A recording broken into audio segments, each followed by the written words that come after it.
안녕하세요. 인류의 눈물을 닦아주는 평화의 어머니 한학자 총재님 자서전입니다. 오늘은 339쪽에서 342쪽까지 훈독하겠습니다. 제목은 짙푸른 현해탄의 징검다리가 되어 입니다. 오늘하고 고생스럽지는 않았나요? 고생은 하지 않았는데 비행기표를 구하는 일이 더 고생스러웠습니다. 한국에서 행사가 열리면 일본에서 많은 식구들이 한꺼번에 옵니다. 나는 그들이 걱정되어 늘 안부를 묻습니다. 적게는 3,000명, 많게는 6,000명이 하루 이틀 간격으로 믿음의 번향 땅 천평에 오려면 부지런히 움직여야 합니다. 어떤 식구는 인천이나 김포의 공항으로, 어떤 식구는 부산으로 건너와 버스를 타고 청평으로 옵니다. 일본 식구들에게는 신앙의 조국인 한국을 방문해 통일교회 출발지인 부산 범넷골 성지를 비롯해 정파동 교회와 여러 곳에 흩어져 있는 성지를 순례하며 기도를 올리는 일이 평상의 영광이자 소망입니다.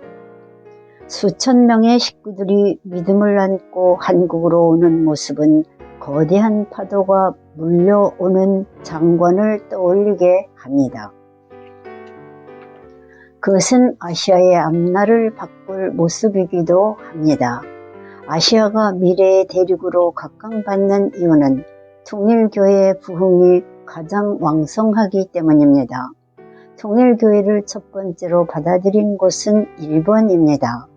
1958년 7월 최봉춘 선교사가 부산에서 밀항선을 타고 일본으로 건너가면서 극적인 선교가 시작되었습니다. 그러나 선교는 고난의 연속이었습니다. 밀항과 투옥, 입원과 탈출로 이어지는 처절한 몸부림으로 일본 땅을 개척해 1959년 10월 2일 금요일 오후 2시 15분 4명이 도쿄의 허름한 다락방에 모여 일본 통일교회 역사상 첫 예배를 드렸습니다. 이후 60여 년의 세월 동안 일본의 통일교회는 일본 전역에서 들불처럼 번져 성장했습니다. 그러나 그 노정은 험난하기 짝이 없었습니다. 이단 시비가 끊이지 않았고 순공운동을 한다는 이유로 일본 공산주의자들에게 박해를 받았습니다. 순교자가 계속 나오는 등 아픔이 끊이지 않았습니다. 심지어 일본 정부는 문총재에게 입국 비자를 내주지 않았습니다. 유명 인사들이 점차 축복 결혼에 참여하자 교세 확장의 위협을 느껴 언론을 통해 맹렬히 반대했습니다. 통일교에 나가는 자녀를 감금해 큰 사회 문제가 되기도 했습니다. 그럼에도 일본 통일교회는 무럭무럭 성장해 일본 사회의 큰 등불이 되었습니다. 수천 명의 일본 식구들이 세계 각지로 떠나 선교와 봉사를 통해 원리 말씀을 전하는 데 온 정성을 기울였습니다. 1990년대 이전만 해도 민단과 조청년은 같은 한민족이면서도 사상적 배경이 달라 서로를 배척했습니다. 같은 민족이 마치 물과 기름처럼 따로따로 걷도는 것은 큰 불행이었습니다. 우리는 순공활동을 하면서 한편으로는 조청년을 참을성 있게 인도했습니다. 조청년 교포들이 고국 방문을 추진하자 처음에는 의심의 눈초리로 바라보았습니다. 그러나 진정 어린 권위에 점차 마음을 돌이켜 고국 방문단에 참가했습니다. 한 번 다녀간 많은 조청년 교포가 공산주의를 버렸습니다. 2018년 여름 일본 도쿄 사이타마 슈퍼 아레나에서 선교 60주년 기념 2018 신일본 가정연합 희망전진 결의대회가 열렸습니다. 나는 일본이 과거의 잘못을 인정하고 미래를 위해 한국과 하나 되어 손잡고 나가야 한다고 말했습니다. 그리고 일본과 한국이 한마음으로 한일 해저 터널을 연결해 전 세계를 잇는 평화 고속도로를 만들 것을 다시 제창했습니다.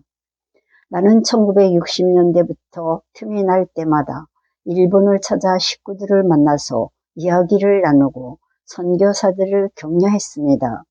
도쿄, 나고야, 홋카이도 등 여러 도시에서 수백 번 넘게 대회를 열어 하나님의 말씀을 들려주었습니다. 그중 나가노는 동계올림픽이 열린 정치, 경제, 문화의 중심지입니다.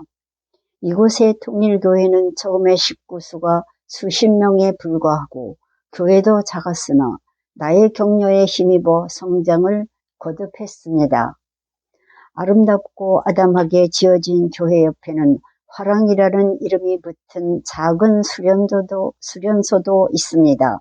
신라시대 화랑도의 뜻을 높이 받들어 그들 스스로 그렇게 이름을 붙였습니다. 나는 이 교회를 찾아 식구들을 격려하고 이곳에서 하나님의 뜻을 결실 맺어야 한다고 당부했습니다. 그리고 교회 뒤편에 사과나무 한 그루를 심었습니다. 몇 년 후 다시 갔을 때 사과나무는 무럭무럭 자라 탐스러운 열매를 맺었습니다. 그 사과나무처럼 일본에 뿌려진 말씀이 싹이 트고 번성해 튼실한 열매를 많이 맺고 있습니다. 나는 일본을 신일본으로 축복했습니다. 새롭게 태어난 일본은 사회와 문화가 근본적으로 변모하고 있습니다. 하나님의 품에 안겨 수만 명이 새 삶을 시작했으며 매년 수십만 명의 식구가 현해탄을 건너 신앙의 조국인 한국을 찾아옵니다. 그 발걸음이 과거 한때 원수지간이었던 한국과 일본의 화합의 징검다리가 되고 있습니다.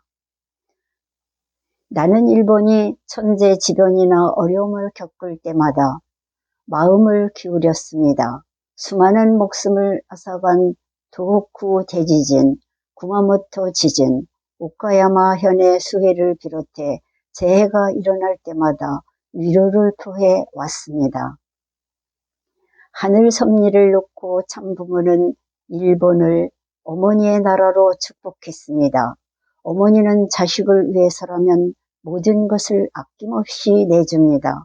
어머니가 아이를 보살피기 위해 밤잠을 설치듯 일본은 전 세계를 위해 어머니의 심정으로 희생의 길을 가야 합니다. 어머니의 나라로서 세계를 위해 헌신해야 합니다. 오늘은 여기까지 훈독했습니다. 경청해 주셔서 대단히 감사합니다.